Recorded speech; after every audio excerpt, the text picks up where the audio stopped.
பரலோகத்தின் ஆவியானவர் நம்மோடு கூட இருக்கிறார். அவர் நிச்சயமாக நம்மோடு கூட பேசுகிற ஒரு தகப்பன் அவர். அல்லேலூயா. நமக்குள்ளாக ஒருவன் இருக்கிறார், ஒரு மனிதர் இருக்கிறார். அவர்தான் பரிசுத்த ஆவியானவர். ஒரு மனிதனுடைய இருதயத்திற்குள்ளாக 2 மிக முக்கியமான காரியங்கள் போட்டி போட்டுக்கொண்டே இருக்கிறது. ஒன்று தேவனுக்கு விரோதமானது, இன்னொன்று தேவனுக்குரியது. மார்க் 7ஆம் அதிகாரம் 21, 22, 23 ஆகிய வசனங்களை நான் வாசிக்கிறேன். நீங்கள் கவனமாக கவனியுங்கள்.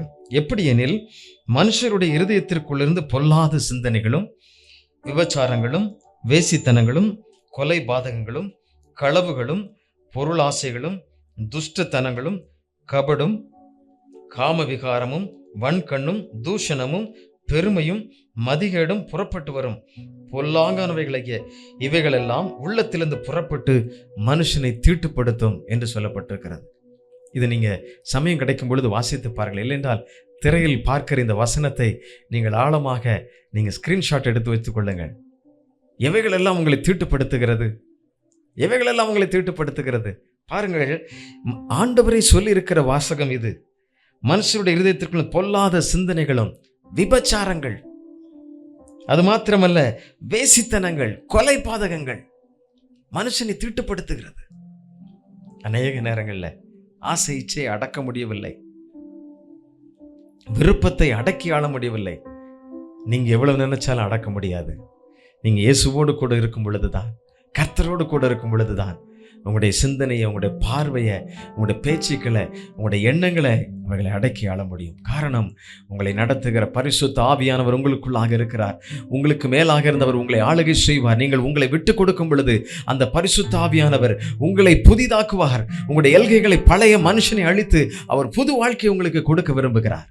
சத்துரு தந்திரமாக பல சம்பவங்களை விதைத்து உங்களை தேவனிடத்திலிருந்து பிரிப்பதற்கு முயற்சி செய்வான்.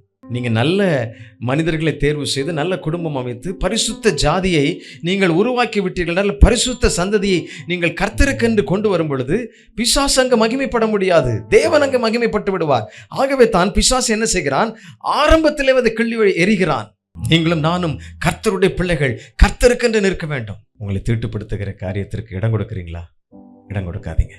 நான் பல முறை முயற்சி செய்து பார்க்கிறேன், இதுல இருந்து வெளிவர முடியல அப்படின்னு சொல்லி நீங்க எண்ணுகிறீங்களா? உங்களை முழுமையா இயேசுனுடைய கரத்தில் ஒப்பு கொடுத்து பாருங்க. உபவாசத்தோடு, இல்லை என்றால் தனிமையாய் தேவனுடைய சமூகத்துல நீங்க காத்திருங்க. கர்த்தர் உங்களுக்கு உதவி செய்வார். உங்களுடைய குடும்பம் மகிழ்ச்சியாகும். அது மாத்திரமல்ல, உங்களுடைய கையின் பிரயாசங்கள் எல்லாம் ஆண்டவர் ஆசீர்வதிப்பார். ஒரு நல்ல நிறைவு இருக்கும் உங்களுடைய வாழ்க்கையில. எல்லா துக்கங்களும் பறந்து போகும். நீங்க தவறான முடிவுக்கு போக வேண்டிய அவசியமே இல்லை. அவருக்கு உங்களை விட்டு கொடுத்து பாருங்க. ஆண்டவருடைய சமூகத்தில் நம்ம ஜெபிக்கலாமா? கண்களை மூடி நம்ம ஜெபிப்போம். தேவனுடைய சமூகத்தில் ஆண்டவரே, சுயமாக ஆண்டவரே, எத்தனையோ இடங்களிலே ஆண்டவரே சுய விருப்பத்தையே ஆண்டவரே நிறைவு செய்வதற்காக வாழ்கிற எத்தனையோ வாலிபர்கள், எத்தனையோ காரியங்களை தவறாய் செய்து கொண்டிருக்கிற பிள்ளைகள் ஒவ்வொருவரையும் கர்த்தர் நீர் விடுதலை செய்வீராக இயேசுவின் நாமத்தில். விடுதலை இல்லை என்று சொல்லி கலங்குகிற ஒவ்வொரு பிள்ளைகளையும் இந்த வேளையில் விடுதலை ஆக்குகிறதற்காக ஸ்தோத்திரம். உமக்கு நன்றி. ஒவ்வொருவருக்கும் நீர் ஆண்டவரை விடுதலை தந்து ஆண்டவரே உம்முடைய சமாதானத்தினால அவர்களை திருப்தி ஆக்குகிறதற்காக நன்றி அப்பா. நன்றி நன்றி, கோடா கோடி ஸ்தோத்திரம். ஆமென். இனி புதிய வாழ்க்கையப்பா, புதிய தொடர்பு, புதிய எல்கை ஆண்டவரே, புதிய பாதை. நன்றி அப்பா. இதுவரைக்கும் இழந்து போன ஆசீர்வாதங்களை இந்த பிள்ளைகள் இரட்டிப்பாய் பெற்றுக்கொள்ளட்டும் ஆண்டவரே. இதுவரைக்கும் ஆண்டவரே தோல்வியான காலங்கள் எல்லாம் நன்மையானவைகளாய் நீ மாற்றப் போகிறதற்காக ஸ்தோத்திரம். இந்த பிள்ளைகளுக்கு நீர் அப்படி செய்கிறதற்காக நன்றி. உமக்கு எல்லா சகல கன மகிமை புகழ்ச்சி உண்டாகட்டும். இயேசுவின் நாமத்திலே ஜெபிக்கிறோம் நல்ல பிதாவே. ஆமென். God bless you.